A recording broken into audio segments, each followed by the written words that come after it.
I think my life, you know, if you had to drive anybody's life up what you wanted to be, I think it was me. Everything you want to have, I had.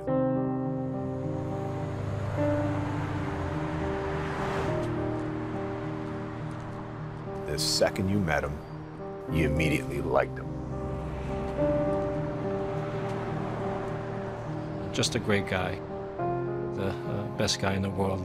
He'll do anything for anybody. The life of the dressing room, the guys just loved being around him. He had the whole package. He had a beautiful wife, he had a great family. They had no idea that Kev was fighting these demons. You know, he did hide it pretty well. Addiction just takes and takes and takes. It gives you a lot of shame, a lot of guilt. When I'm in that addiction part of it, it's really, really hard to get out of it.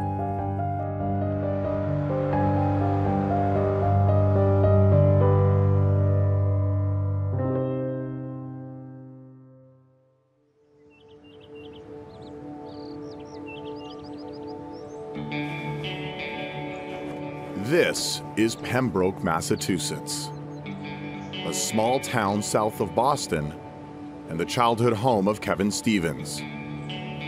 I came from the all-American family, which was, you know, great parents. I had two older sisters, you know, very supportive of everything I did. I was one of these guys that played baseball, hockey, and football. All I did was play sports. Growing up, my life was pretty much, you know, the way you wanted to be as a young little kid. By the time we could walk, we could hit, we could pitch, we could throw. So we all used to just have a ball, watch Brady Bunch. It was almost like living in a Norman Rockwell, you know, movie. It was just perfect.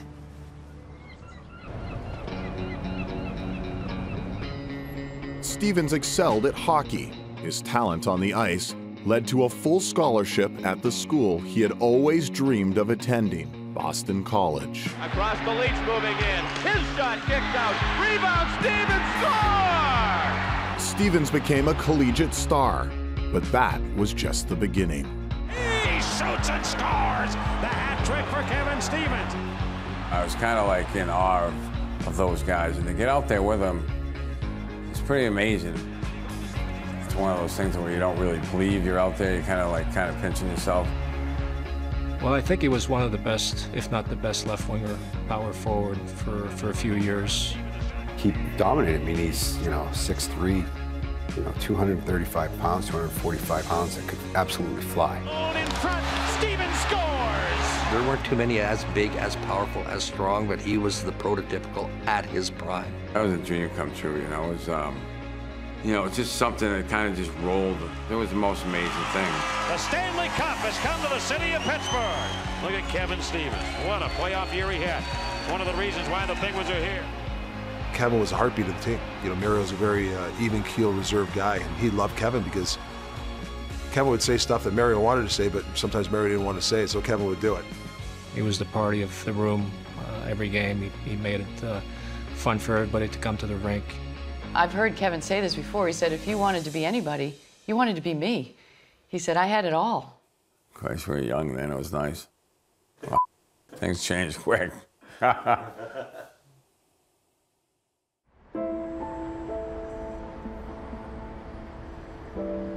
Toward the end of the season, we're in New York City just like any other night, to out with the guys after the game. We just played the Rangers, and someone handed me this little vial of, now I know it was cocaine. I didn't know what it was then, I had no idea.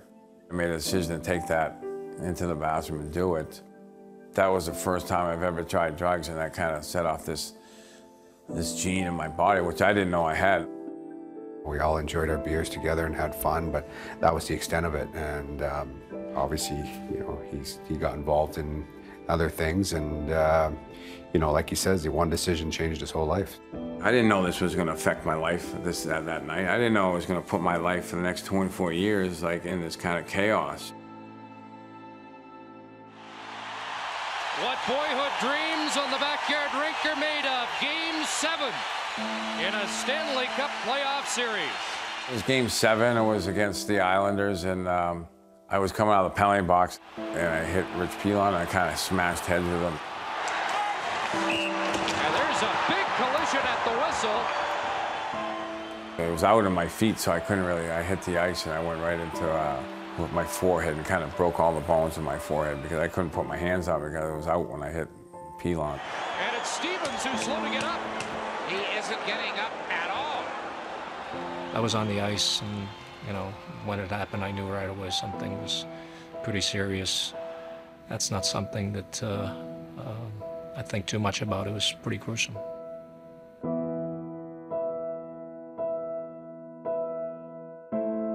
It happened so quick, and honestly, I know I'm not exaggerating. You could hear kind of like it was almost like a thud.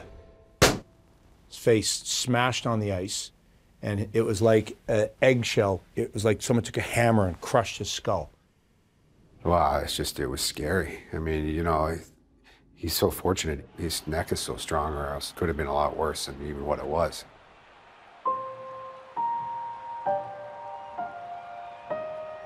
It was pretty serious surgery. I had no nose. I had to do all that over again. I had no, and this was all broken hair. It's like kind of like a potato chip stepping. The doctor said like stepping on a potato chip.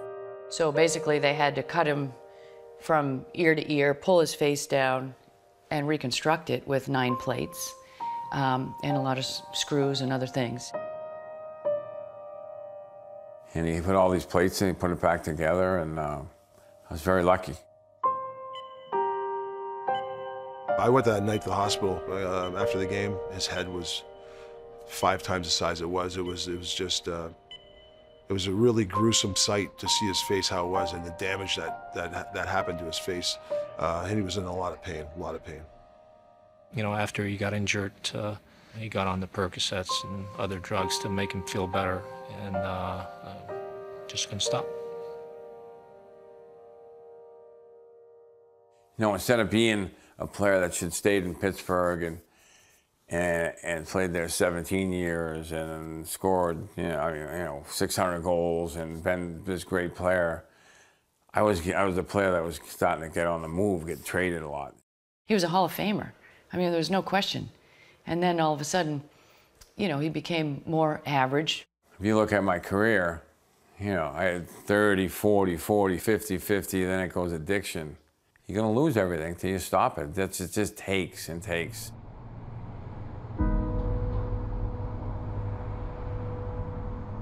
I was playing with the Rangers. I was hurt that day, so kind of like one of those nights where I was by myself, you know, kind of drifting.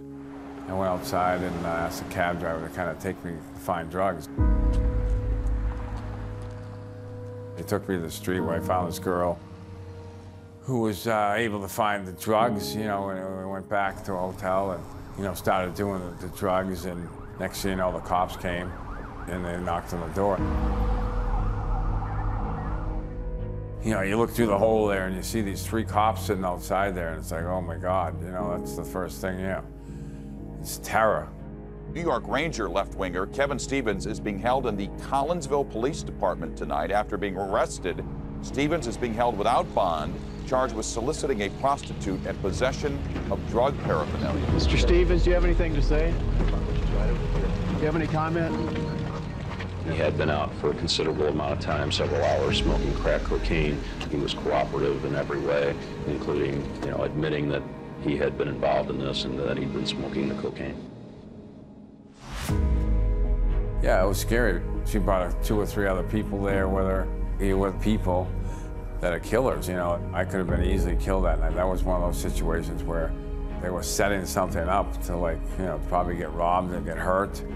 You know, I had a lot of money on me, whatever, and I think the cab driver basically saved the day for me, you know, because he came in and told the lady at the front desk to call the cops. The guy's got a gun or something, and, you know, without him going in there and talking to the lady, who knows why I might not be sitting here right now. It was a pretty horrific time for all of us because, you know, this was Kev, the All-American kid. So we're like, what's happened? Something's gone terribly wrong. This can't be true. I had to go to jail for like 3 days and sit there, and real down time in my life, real miserable time. We were hoping that was rock bottom. realistically, we hoped that maybe this would help. You know, obviously it didn't.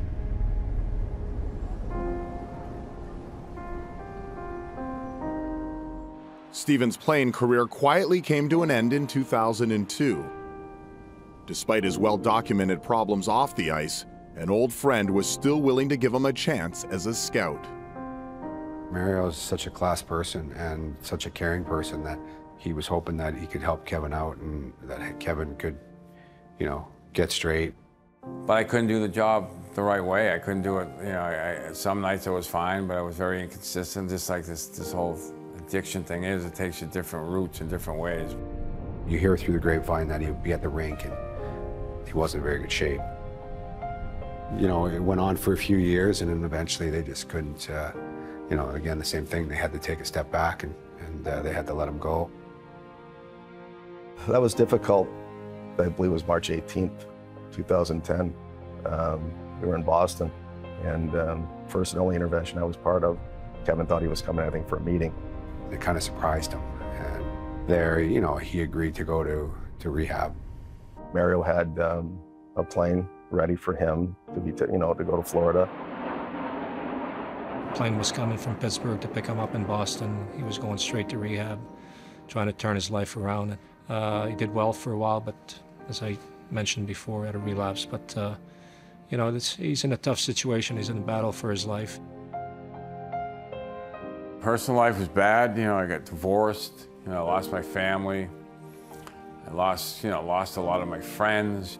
It gives you a lot of shame, a lot of guilt. It gives you all these things that none of us want. You could tell he was hiding stuff. You could tell he was embarrassed. You know, he lied.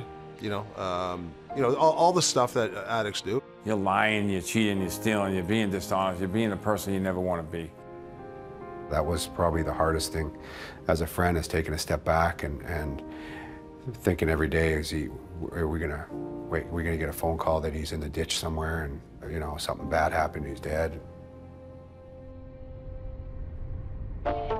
In late 2014, that fear almost became a reality. We're driving home and we get a phone call from my mom saying, Kevin's been in an accident. I'm like, what?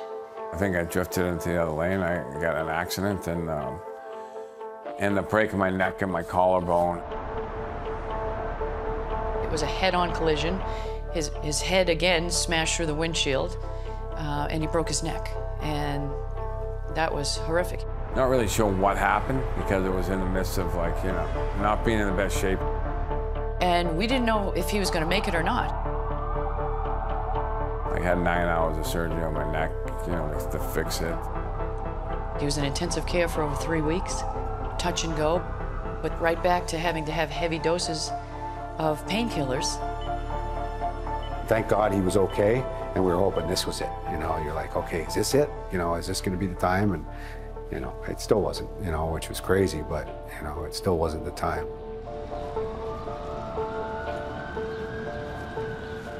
Stevens' life had completely spiraled out of control, and the fortune he had built was gone. I think he lost everything. I think he made close to $21 million in his career. And, you know, he should be living in a mansion or, you know, be set up for retirement and so forth, and he's not. You know, he's renting an apartment. You know, he'd have a nice watch or he'd have some memorabilia, maybe even his Stanley Cup rings, and then all of a sudden they'd be gone. I spent millions of dollars doing it. Seeing all these good people that run out of money and they go to heroin, they go to all these things because it just takes and takes and takes till you stop. And if you don't stop, it's going to keep taking till you have nothing. Stevens had fallen so far and for so long, he had forgotten there was a bottom. In the fall of 2015, Kevin met with a friend to obtain prescription pills. He didn't know he was being watched by the FBI. When I got the phone call, it was Kevin's girlfriend, and she just was hysterical, saying, they took him, they took him, they took him. And I'm like, who? Kevin, they took him. I'm like, well, who took him? The FBI. Kevin Stevens is facing federal drug charges in Massachusetts. Police say Stevens was in possession and conspiring to sell oxycodone. you know, 15 FBI agents just pounded the door down and dragged Kevin out of bed and cuffed him and took him away. It was a federal offense, you know, a federal case that was built up through a bunch of different people, and, you know, kind of came down to the end to me. Obviously, they wiretap phones and they hear us talking about things, and being in that world, I was just, you know, doing what everybody else does, but, you know, obviously I was doing something wrong. I paid the price for it.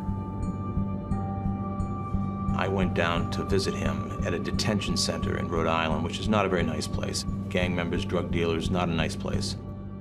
And Kevin, I would describe as really being in a bad place. I mean, when he looked bad physically, he hadn't slept, clearly stressed out. I mean, I would describe it as somebody who had hit rock bottom for the most part. He was spiraling down and probably was close to ending his own life. When I was in jail, I had 6 days to sit there and what decision I was making. I was gonna come out, make a left turn, and keep going the same way, and go to jail and die. Or I was gonna take a right turn and come out and do the things that I was supposed to do. I thank God, even though it was a terrible situation for Kevin to go through, I think he needed to, because that was his rock bottom. That was probably the worst time of my life when that happened, like when someone they kick your door in and you go get arrested. But now I can say it's probably the best thing that ever happened to me because it saved my life.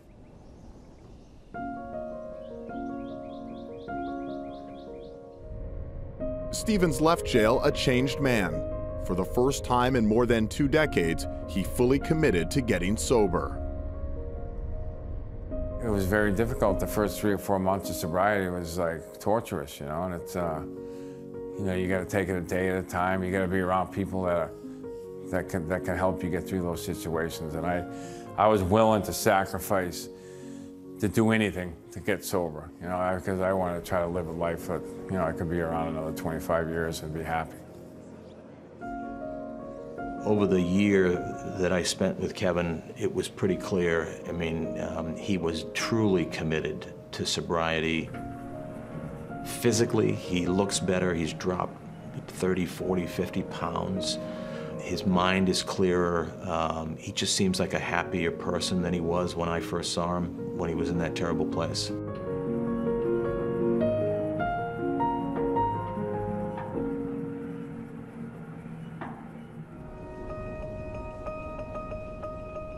Piece by piece, Stevens was putting his life back together, but he still faced more than a year in prison for his drug offense. The case against him was pretty strong.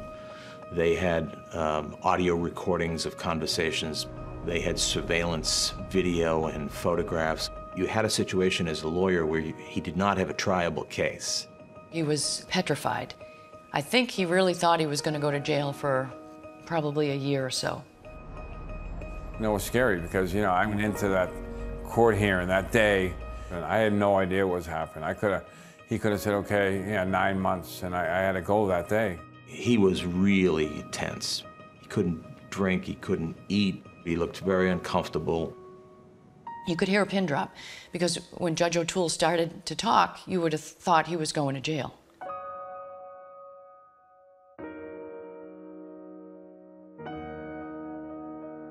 And then he said, you know, Kevin, you have a voice. You know, you are somebody who could help other addicts.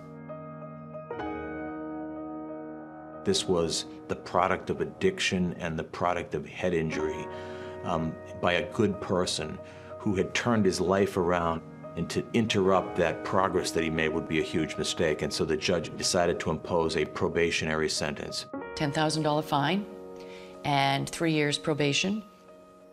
And I want you to go out and speak to the community and tell them your story, and they'll have some hope. I'm pleased to introduce former NHL All-Star and 2-time Stanley Cup champion, Kevin Stevens. And I know other friends that have passed and died. Nothing was going to happen. These guys are strong. And that one day it takes their life, and that's what addiction does. It's very, very, very, very serious right now, and it's very, very scary to a guy like me. You're locked in? I hope your door's locked. So, Kev, where are we heading now?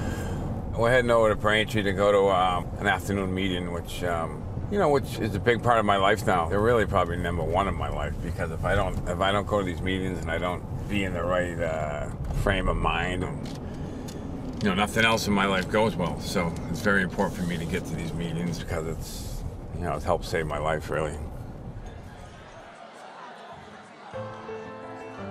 After 15 months of sobriety, family and friends had seen the change in him was real. So much so that his old team decided to give Stevens one more chance as a scout. Mario, he believes everybody deserves another chance, and he loves Kevin like we all do, and he saw the Kevin that we saw. Oh, this kid over here, kind of big kid, he goes to Cornell, pretty good.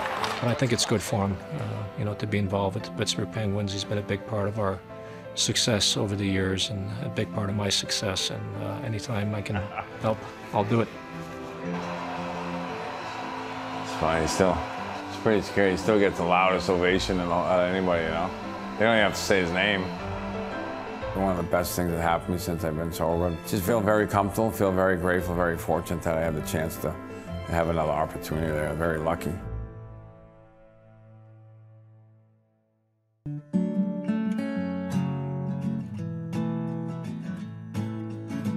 I thank God every day because I have my brother back, first of all, who I've missed for over 2 decades. Spring swallowed winter, a bitter swallow sweet. You said I'm tired of missing the stars dripping on my feet. This is different because he's committed. He believes that he's an addict. He's not in denial anymore. There is no road so far beyond recovery. I think I have a purpose. I didn't know what my purpose was for a long time. I think I have a purpose that I can help people. There is no road so far beyond recovering. Oh, beyond recovering. He loves his life now. He didn't like the other person, and he likes who he is again. He's the Kevin that we know. It's nice to have him back. It really is. It's just a good feeling. I don't have to run and hide anymore. I can look people in the eye and be a good guy. Twice, 3 times again. There is no road so far beyond